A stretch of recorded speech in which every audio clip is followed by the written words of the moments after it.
PLO Professor here. Thank you guys for tuning in. I really appreciate it. In this video, you're going to see a couple different things. Whenever I was down in Vegas, I ended up turning the camera off in order for me to focus. So there's a lot of big pots that I had in Vegas that unfortunately are not recorded in here, but there are about 10 hands or so. Some of them are PLO4 hands, most of them are Big O hands though. And the action in Vegas was really good.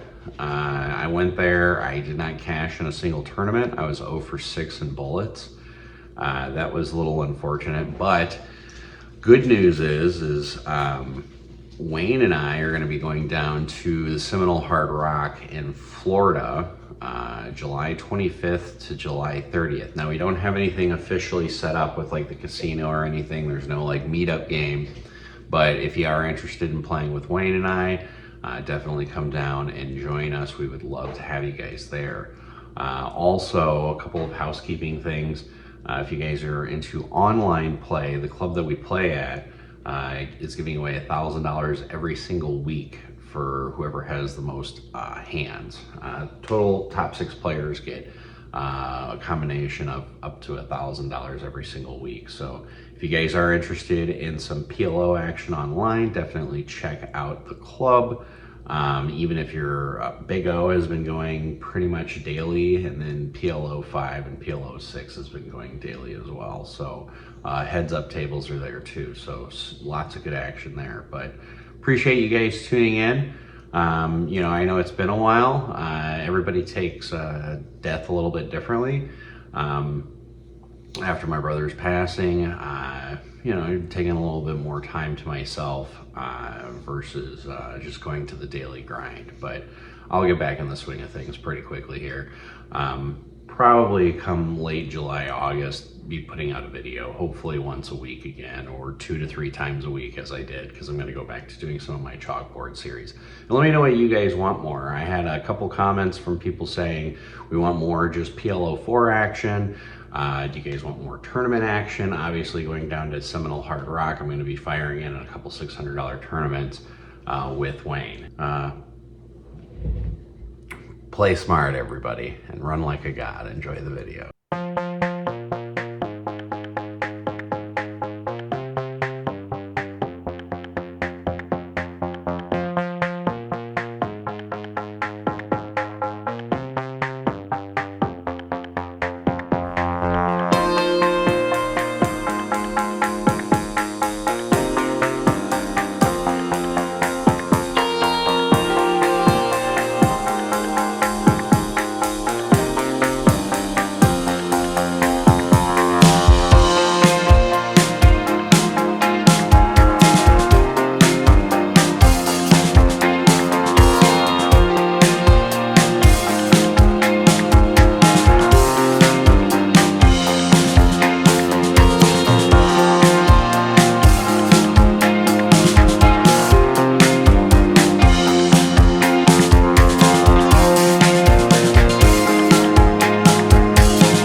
I am here on the button, and I actually look down at a very premium hand. Now, we are on a straddle, and we are going to have one of those 3-3 hands I talk about. So 3 to a wheel, 3 to a Broadway. And the reason why I'm showing this hand is because there's sometimes when it's great to get as much money as you can pre-flop in, and then there's sometimes when you actually want to pull a few people in. So here, because I do have 3 to a wheel and 3 to a straight, ace, king, queen, 3-5, I go ahead and pot it. I am on the straddle on the button, so I pot it for $55.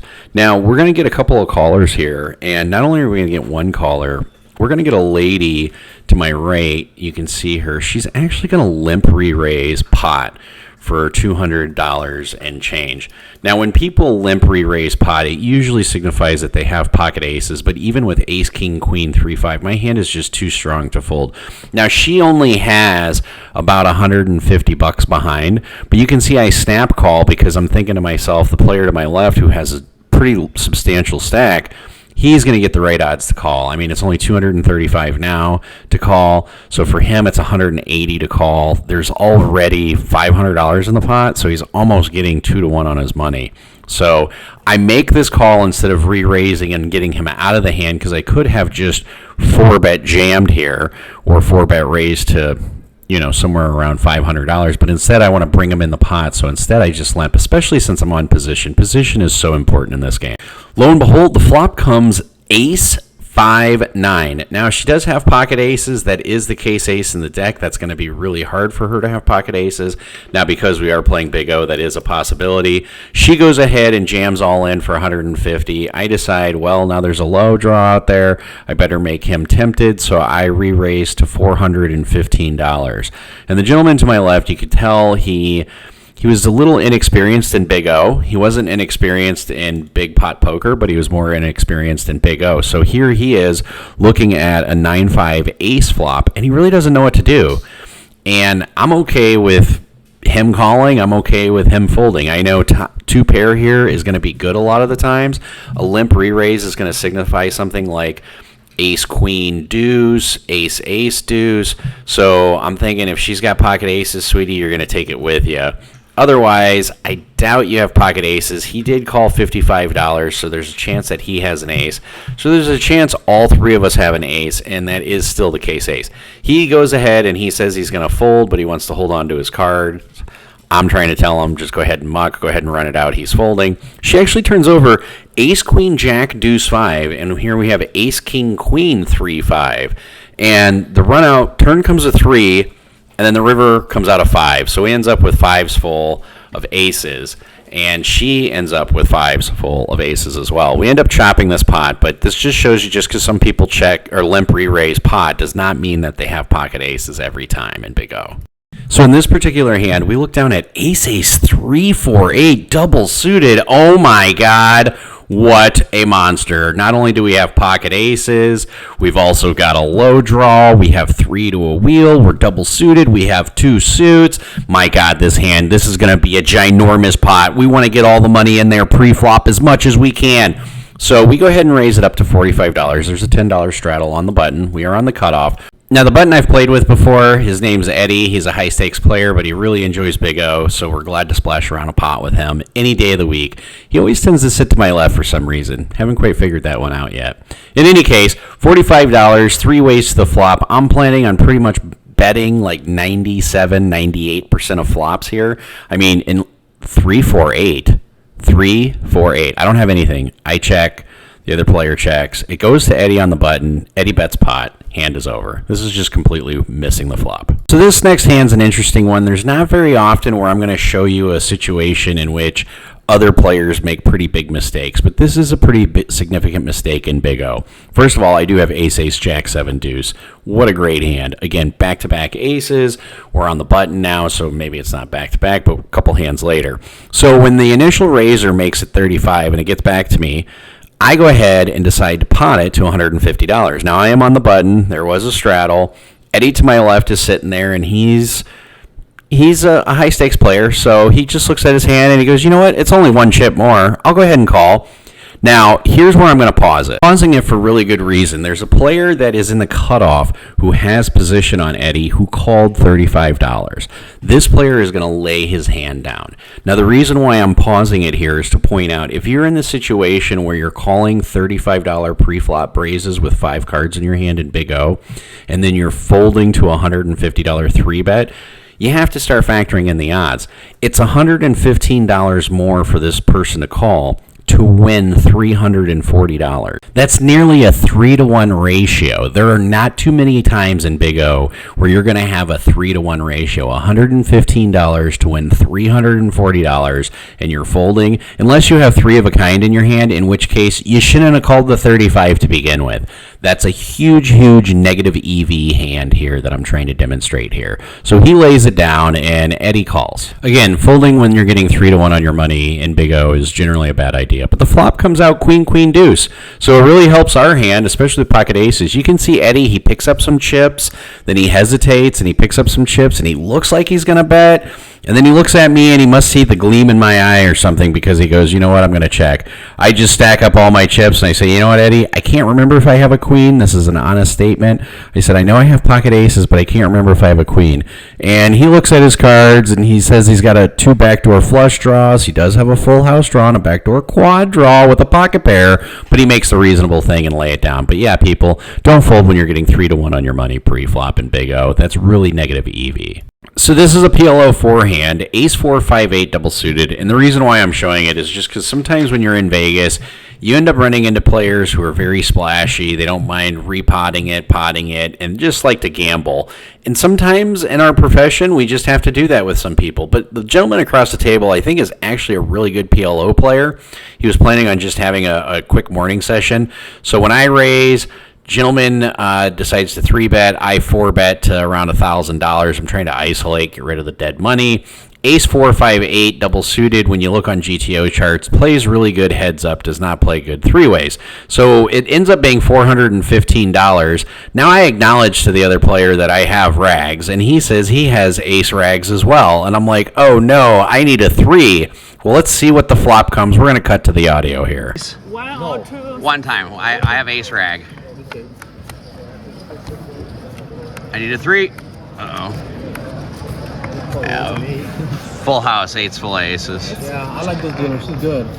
So whether or not this guy was a professional or a rec player does not matter. One of the things I coach to my students is when you see a rec player comes in and they're splashy with you, even if they're running bad or they're running good, from time to time when you're the pro at the table, you do have to be splashy back. And that's essentially what this hand is. But in heads up, it does work really well in any GTO chart. But yeah, unfortunate run out for him. So we're going to do one more PLO4 hand, ace, ace, 5, 5 on the button. Now, I am playing the 5, 10, 20 game on PLO4. You can see the gentleman across the table that just lost the hand against me is playing. And this is a 3-bet situation where I ended up making a $215 pre-flop. Now, the flop comes out 3, 4, 8, and both players decide to check to me. Now, I could either check here or I can bet, but 3, 4, 8 rainbow, that should not hit any of their ranges. I bet 2/3 pot, they both fold, and we scoop. So this hand down here, we look down at ace, ace, queen, jack, 3.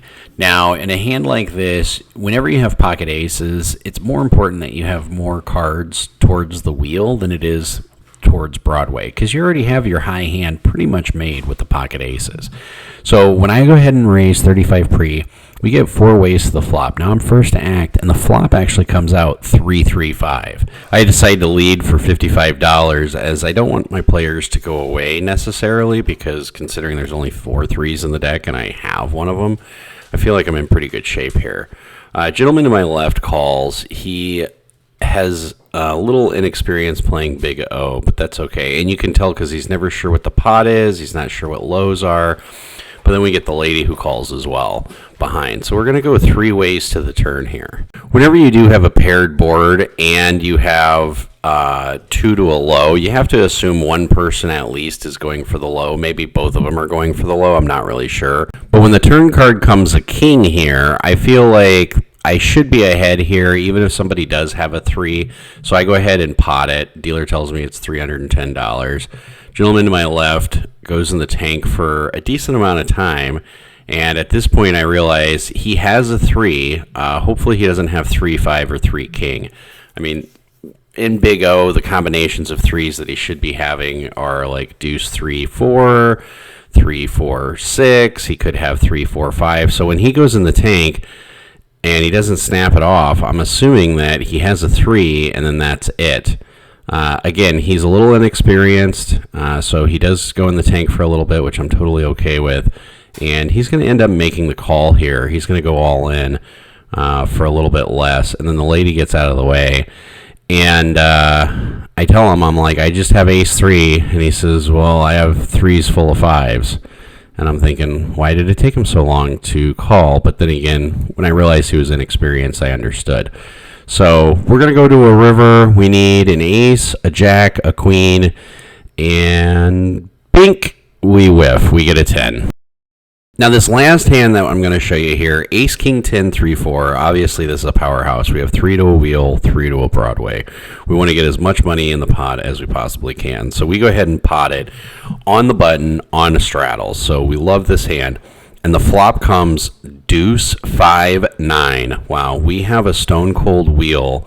And I'm checking my cards just to check the suits. Yep, we still have a no bust nut low draw and a wheel. So when you have this much equity, any ace, 3, 4, 6 gives you the nuts. You want to put in as much money as the pot as you can. I did 3-bet this pre, so I bet $320 on the flop. I get one caller, turn comes a jack, so right now I have no pair, and I do have a gut shot straight draw. Now because I'm in position, I decided to check. If I was out of position, I probably would have potted it, and the river comes an 8. Now here's an interesting thing. I have the nut low, and this guy decides to jam all in for about $870. And keep in mind, I bet $320 on the flop, so there's like $960 in the pot, somewhere around there. And when you do the math, you figure, what is he really jamming on when the river puts out an 8? He probably has ace 3, but I don't have any other pair, so I know he's got 2 of the same cards I do. Is my ace king good enough to win the high? You know, if he has any dangling deuce, 5, 9, jack 8, I'm getting quartered. So I ask what the total bet is. The bet's $870. So if I am getting quartered, you have to factor I would lose $435 to win a quarter of what's in the pot, which is about $900. So my net on this, if he has ace 3, I'd be minus $260. So in a situation like this, where you're calling off $435 and then you're still going to end up minus $260, I show him and I fold. And not a lot of people will do that, but when you think about it, if I had any pair to go with it, even a pair of kings, I would have called. Ready? Okay, oh my god. Oh my god. Holy shit. Oh my god. It's What? Brent Francis. It's Brent It's Brent Francis. Francis. It's Brent Francis, Brent Francis. everybody. We have Brent Francis at the World Series. Can you believe it?